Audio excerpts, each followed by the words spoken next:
નમસ્કાર દર્શક મિત્રો, હું અશોક પરમાર સહયોગ દ્વારા પ્રસ્તુત ન્યૂઝ 20 ગુજરાતીમાં આપ સૌ દર્શક મિત્રોનું હાર્દિક સ્વાગત કરું છું।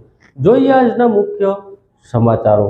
જૂનાગઢ મહાનગરપાલિકાની આઈસીડીએસ શાખા દ્વારા પોષણ વર્ષ ઉત્સવ 2024 અંતર્ગત ટેક હોમ રાશન અને મિલેટ શ્રી અન્નમાંથી બનેલી વિવિધ પૌષ્ટિક વાનગીની સ્પર્ધા તેમજ માતા યશોદા એવોર્ડ વર્ષ 2021-22નું વિતરણ કરવાનો કાર્યક્રમનું આયોજન કરવામાં આવ્યું।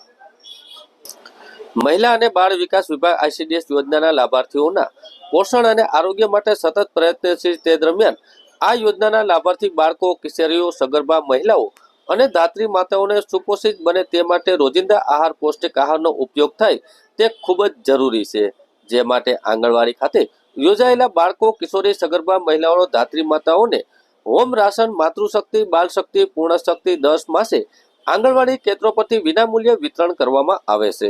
આઈસીડીએસ શાખા મહાનગર જૂનાગઢ દ્વારા પોષણ ઉત્સવ 2024 અંતર્ગત ટેક હોમ રાશન અને મિલેટ શ્રી અન્નમાંથી બનાવેલી વિવિધ પૌષ્ટિક વાનગીઓની ઉજવણી કરવામાં આવેલ તેમજ આઈસીડીએસ ક્ષેત્રમાં વર્ષ દરમિયાન સારી કામગીરી કરવા બદલ આંગણવાડી કાર્યકર, તેડાગર તેમજ મુખ્ય સેવિકાઓને ઘટક તેમજ જિલ્લા કક્ષાના માતા યશોદા એવોર્ડ અર્પણ કરવામાં આવ્યું હતું।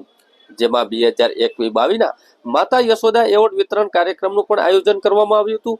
આ બંને કાર્યક્રમમાંથી મહાનગરપાલિકા જૂનાગઢના ડેપ્યુટી કમિશનર ડીજે જાડેજા સાહેબ અને આરોગ્ય શાખાના મેડિકલ ઓફિસર હેલ્થ સ્વયં પ્રકાશ પાંડે હાજર રહ્યા હતા। આઈસીડીએસ શાખાના પ્રોગ્રામ ઓફિસર ચેતન સોજિત્રા સાહેબ પણ ટેક હોમ રાશન અને મિલેટ અન્નમાંથી બનતી વિવિધ પૌષ્ટિક વાનગીમાંથી મળતા ફાયદા વિશે માહિતી આપવામાં આવી હતી। તેમજ આ કાર્યક્રમમાં ઉપસ્થિત મેડિકલ ઓફિસર હેલ્થ સ્વયં પ્રકાશ પાંડે તેમજ આરોગ્ય અને પોષણ ક્ષેત્રે થતી કાળજી વિશે વિસ્તૃત સમજણ આપવામાં આવી હતી। ગુજરાત રાજ્યના પાણી પુરવઠાના કેબિનેટ મંત્રી કુંવરજીભાઈ બાવળિયાએ મહાશિવરાત્રીના મેળામાં સહભાગી થયા। કેબિનેટ મંત્રીએ ભવનાથ મહાદેવના દર્શન અને પૂજા અર્ચના કરી લોકોની સુખાકારી માટે પ્રાર્થના કરી હતી। દોલતરામ બાપુના આશ્રમ, મુચકુંદ ગુફા સહિતના આશ્રમોની મુલાકાત કરી સાધુ સંતો દ્વારા થતી સેવાકીય પ્રવૃત્તિઓને બિરદાવી હતી। ગુજરાત રાજ્યના જળ સંપત્તિ અને પાણી પુરવઠા, અન્ન નાગરિક પુરવઠા અને ગ્રાહક સુરક્ષા વિભાગના કેબિનેટ મંત્રી કુંવરજીભાઈ બાવળિયાએ મહાશિવરાત્રીના મેળામાં સહભાગી બન્યા હતા।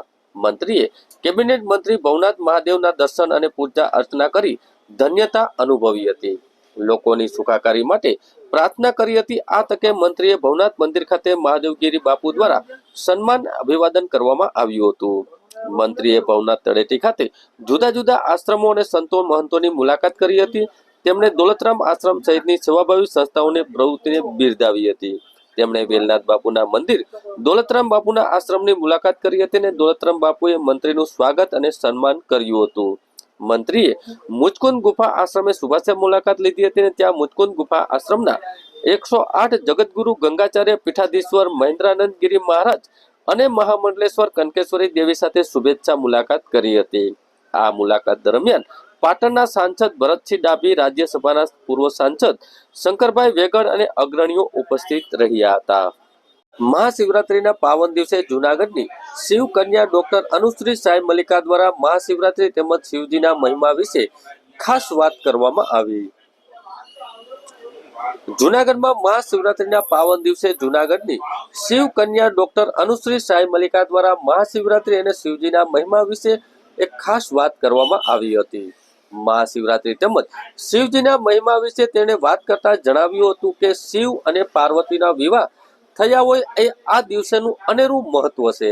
આ સાથે કુંભ મેળાની સાથે પૂર્ણાહુતિ થતી અને સમગ્ર ભારત વર્ષમાં શિવમય બન્યું છે। ત્યારે જૂનાગઢ ભવનાથ વિસ્તારની અંદર પણ દિગંબર સાધુઓની રવાડી નીકળી હોય અને આમાં પણ શિવ પાર્વતી સાધુ અને સાધ્વીના રૂપમાં આવતા હોય છે। મોઘી કુંડમાં સ્નાન કરી પોતાના લોક કલ્યાણ માટે પણ આ દિવસે સાચી શ્રદ્ધાથી મહાદેવનું નામ લેવામાં આવે તો જળ ચડાવીને કલ્યાણ મહાદેવનું અવશ્ય થાય છે।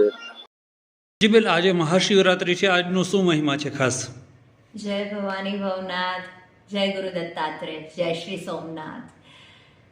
ભગવાન શ્રી મહાકાલ, માતા પાર્વતી, જગત પિતા મહાદેવ, જગત માતા પાર્વતી ના શુભ વિવાહ એટલે મહાશિવરાત્રિ। અને મહાશિવરાત્રિ આજ રોજ 26 તારીખ, આજે જ મહાકુંભ બી આખું શિવમય બની જશે. હું એમ નહીં કહું અંત થશે, કારણ કે અનંત છે. શિવ સ્વયં જ આદિયોગી છે અને આદિશક્તિ જોડે વિવાહ થવાના છે, એટલે અનંત થઈ જશે મહાકુંભ. અને આ મહાશિવરાત્રિ એટલે જ બહુ જ મહત્ત્વ ધરાવે છે, અતિ વિશેષ છે. આ જ રોજ જે પ્રેમથી ખાલી શિવ ભોલેનું નામ બી લેશે યા એક લોટો જલ બી અર્પણ કરશે શિવલિંગને, એની તમામ મનોકામના સ્વયં શિવશક્તિ પૂર્ણ કરશે. ભવનાથ નગરીમાં તમે જુઓ, અહીંયા મૃગીકુંડ એ કુંભ જ છે. રવેડી જ્યારે નીકળશે બધા સાધુ સંતો હર હર મહાદેવ, હર હર મહાદેવ, બસ માતા પાર્વતીનું નામ અને શિવજીનું નામ લેતા લેતા ભજન ભોજન ભક્તિનો સંગમ, હરરનાદ, બસ મહાકાલનો એક જ અવાજ, મહાકાલ એક જ નામ. પાર્વતી માના પ્રેમમાં જ્યારે સાધુ સંતો ધીમે ધીમે આગળ વધશે અને જ્યારે સ્નાન તરફ વધશે, કહેવામાં આવે છે આ બધાની જોડે સ્વયં શિવશક્તિ એક સાધુના રૂપમાં આવે છે અને એ મૃગીકુંડમાં સમાઈ જાય છે. એટલે જ મૃગીકુંડની વિશેષતા અનંત છે, એટલે જ ભવનાથના આશીર્વાદ અનંત છે અને એટલે જ મારા શિવશક્તિની લીલા અપરંપાર છે. હું શિવકન્યા ડૉક્ટર નુશ્રી સાઈ મલ્લિકા, જુનાગઢ ગિરનાર ક્ષેત્રે આપ સભી શિવ ભક્તોનું સ્વાગત કરું છું. આવો અમારા ભવનાથ ભવાનીના દરબારમાં, તો બોલો જય શ્રી મહાકાલ, જય ભવનાથ, જય સોમનાથ, જય માંબે, જય ગિરનારી. જૂનાગઢ મહાનગરપાલિકાના મેયર સહિતના પદાધિકારીઓ માટેની સેન્સ પ્રક્રિયા હાથ ધરવામાં આવી. પ્રદેશમાંથી આવેલા નિરીક્ષક રાજુભાઈ શુકલ, હિંમતભાઈ પરસાણા, અરુણાબેન ચૌધરી ભાજપ કાર્યાલય પહોંચ્યા હતા. ચૂંટાયેલા મહાનગરપાલિકાના ઉમેદવારોને સાંભળવામાં આવ્યા હતા અને શહેર ભાજપના હોદ્દેદારો પાસેથી અભિપ્રાય લેવામાં આવ્યા હતા. તમામ અભિપ્રાય બાદ પ્રદેશમાંથી નામનું લિસ્ટ મોકલાશે અને અંતિમ નિર્ણય પ્રદેશમાંથી કરવામાં આવશે. જૂનાગઢ શહેર ભાજપ કાર્યાલય ખાતે મહાનગરપાલિકાના મેયર પદના દાવેદારોની સેન્સ પ્રક્રિયા લેવામાં આવી હતી. ભાજપના 48 કોર્પોરેટરો જીત્યા છે, પરંતુ મેયર પદની સેન્સ પ્રક્રિયા વખતે 10 થી 12 કોર્પોરેટરો ગેરહાજર રહ્યા હતા. આમ સેન્સ પ્રક્રિયા સમયે ભાજપના જીતેલા કોર્પોરેટર પૈકી 20% કોર્પોરેટરો ગેરહાજર રહ્યા હતા. આ દરમિયાન મેયર પદના દાવેદારોના 4 નામો ચર્ચામાં રહ્યા હતા, પરંતુ વધુનું નામ ઉમેરાયું છે અને મનન અભાણી, ધર્મેશ પોસિયા અને પલ્લવીબેન ઠાકર, શૈલેષ દવે બાદ હવે કેટલા ભાજપના કાર્યકરો વોર્ડ નંબર 1 ના કોર્પોરેટર સુભાષભાઈ રાદડિયા નામની પણ મેયર પદના દાવેદાર તરીકે રજૂઆત કરવામાં આવી હતી. ભાજપના અંતરંગ સૂત્રોએ જણાવ્યું હતું કેટલાક લોકોની વ્યક્તિગત રીતે કેટલાકથી 3 થી 4 ગ્રુપના રજૂઆત કરી હતી. વિશેષ સંગઠનના કેટલાક હોદ્દેદારો નિરીક્ષકો રૂબરૂ મળીને પોતાની લાગણી વ્યક્ત કરી હતી. છેલ્લા 5 વર્ષમાં કોર્પોરેટરનો વહીવટ ખાડે ગયો હોવાનું પણ પ્રજા માટે હેરાન થઈ હોવાની રજૂઆત કરવામાં આવી હતી. નિરીક્ષકોએ વળતો સવાલ કર્યો હતો, જો પ્રજા નારાજ હશે તો ભાજપ જીત્યું કેમ? સંગઠનના આગેવાનો દ્વારા પણ કહેવામાં આવ્યું હતું અને સામે કંઈ જ નહીં, ઓપરેશન જ હોવાના કારણે ભાજપ જીત્યું છે. જી સર. અચ્છા, નગરપાલિકાની જે પ્રમુખની વરણી હોય એના માટે સેન્સ પ્રક્રિયા હાથ ધરાય છે, શું પ્રક્રિયા? ગુજરાત પ્રદેશ દ્વારા સમગ્ર ગુજરાતમાં જે નગરપાલિકાની ચૂંટણી થઈ છે, ચૂંટણી મતદાન પૂર્ણ થયા પછી ગુજરાતની પ્રજા નગરપાલિકાઓમાં મેજોરિટી નગરપાલિકાઓ ભારતીય જનતા પાર્ટીની બની છે. તેના ભાગરૂપે પ્રદેશ દ્વારા આજે અમને નિરીક્ષક તરીકે મૂક્યા છે. બંને જૂનાગઢની 6 નગરપાલિકાઓ તેની આજે સેન્સ પ્રક્રિયા પ્રમુખ, ઉપપ્રમુખ અને કારોબારી ચેરમેન તે માટે આજે આવેલા છે. 2 નગરપાલિકાના સેન્સ લેવાઈ ગયા છે, 3 નગરપાલિકાના સેન્સ લેવાના બાકી છે.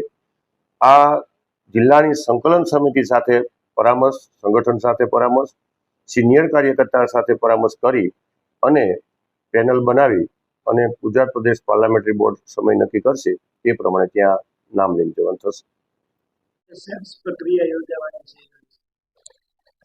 ભારતીય જનતા પાર્ટી સ્થાનિક સ્વરાજ્યની ચૂંટણીઓમાં જે ઝળહળતો વિજય પ્રાપ્ત કર્યો છે, એના અનુસંધાનમાં તમામ નગરપાલિકા અને જૂનાગઢ મહાનગરપાલિકામાં આજે જે ચૂંટાયેલા સભ્યશ્રીઓને સાંભળી અને તેમનામાંથી જ અમે ચયન કરી અને એના સિવાય પણ જે જિલ્લાના મહાનગરના પદાધિકારીશ્રીઓ છે એમની સાથે પણ એમનો પણ સેન્સ લઈ એમને પણ સાંભળીશું અને ત્યારબાદ સાંજે સંકલન સમિતિ જે જિલ્લાની હશે તે મળશે અને એમાં અમે 1, 2, 3 એ રીતે મેયરશ્રી, ડેપ્યુટી મેયરશ્રી, કારોબારી સમિતિના અધ્યક્ષશ્રી, દંડકશ્રી અને પક્ષના નેતા આ પ્રકારના 5 પદ માટેના નામો નક્કી કરીશું અને તે પ્રદેશ પાર્લામેન્ટરીમાં લઈ જઈશું અને ત્યાં એને